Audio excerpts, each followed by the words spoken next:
Hello, and welcome to Year of the Machine. This week we watched Dragon Ball Super Hero.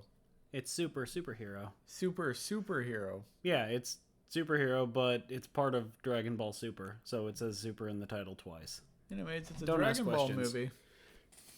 Yeah, I was having doubts about this one, kind of like with the Red Planet one. But let's just get into the plot so I can explain my reasoning for thinking that this belongs on here. So, basic plot is the primary villain of the movie, Magenta, who is the son of Commander Red from the original Dragon Ball series, is rebuilding his father's group, the Red Ribbon Army. Sorry.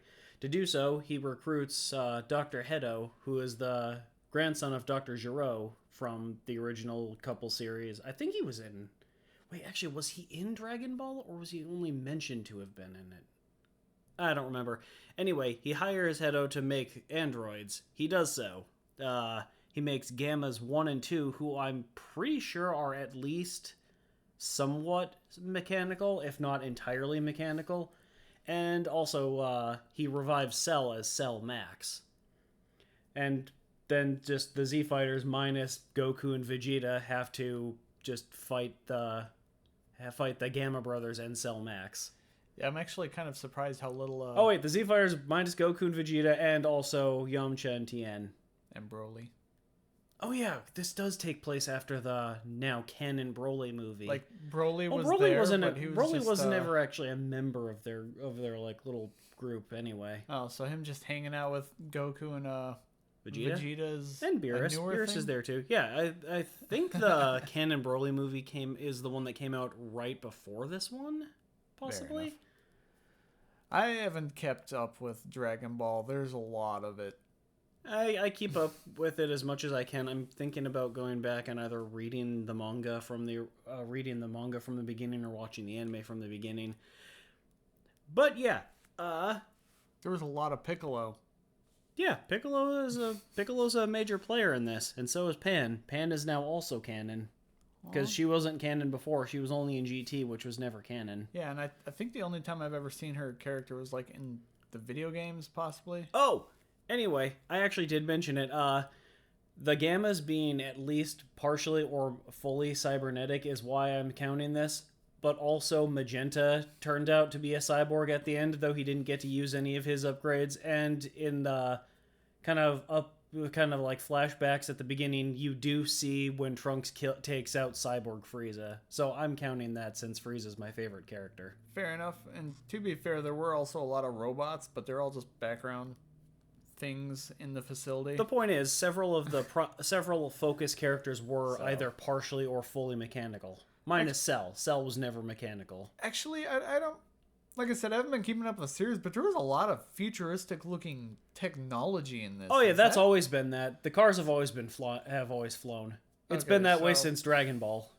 All right, so that's just me not noticing. It's not futuristic. That's just modern technology. Acting. What'd you think of the acting? Thought it was good. Oh, I should probably switch that to time. Yeah, I liked it. It's Dragon Ball, so it has the usual voice actors you expect from Dragon Ball. And a lot of talking. But Magenta, though, to my surprise, was voiced by Charles Martinet, who voiced Mario, Luigi, Wario, and Waluigi. Oh, and Parthenax for people that watched our frickin' Skyrim playthrough a couple of years ago. Party snacks! Yes, party snacks. Well, shit. But yeah, acting was good, because I like this franchise. Sound and music. It It sounded like anything. Yeah, it's Dragon Ball, so all the music was really just background stuff for the most part. Since do they even do they have radios in this universe? They probably do. What am I thinking? They just never have time to listen to the radio, what with having to save the world and everything. Yeah. Plus, there was all the laser sounds, obviously. And the normal Super Saiyan noises you'd expect to hear. Yeah, the whooshing. You gotta have the whooshing. Sounded like it should. Yeah, there's not a lot to say about the sound and music. Cinematography. I liked it.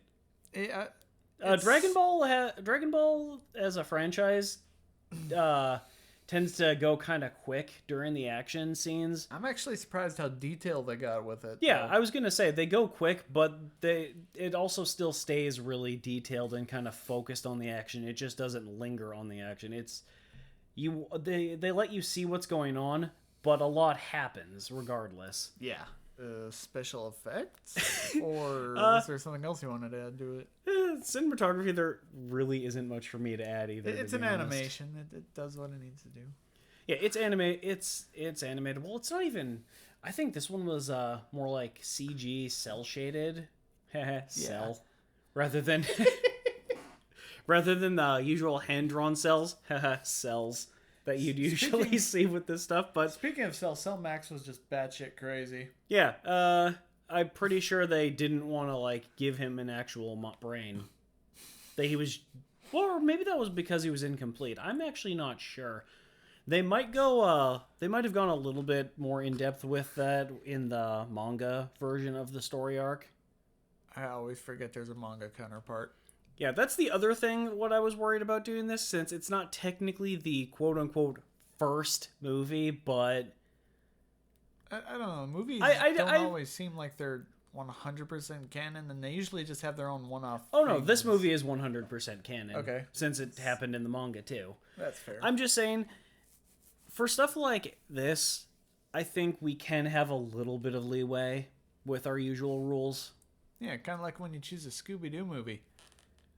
Stay tuned for that, by the way, because it's not just the vampire movie from last year. Scooby and the gang did face off against basically every kind of fantasy / occasionally sci-fi creature you can think of. There's seriously like 40 Scooby-Doo movies, so we could probably do this for every year. Wait. Ooh, yes. Gotta have the one with the Scooby-Doo movie. Scooby-Doo meets Bobby Flay when we do the Year of Chefs. Are we really going to do a cooking year? No, we're most certainly not. I don't even know if there's enough cooking movies for that. I think it'd more be movies about chefs, but then it'd probably be more into something else for the plot, and that would just get way too confusing. Anyway, all in all, I really like this movie. It actually has fantastic reviews online, and I'm not surprised to see why. It's entertaining. Yeah, it was pretty fun. It's definitely worth checking out. That's all you have to say, really? Come on, give me your actual opinion. You know, I love the part when Goku, like, ruined half his house when he went Super Saiyan form. Gohan? Yeah, it was Gohan, because he found out his daughter was kidnapped. Don't worry, Mr. Satan can just pay for a new house. He's, like, incredibly rich. I'm pretty sure he has infinite money.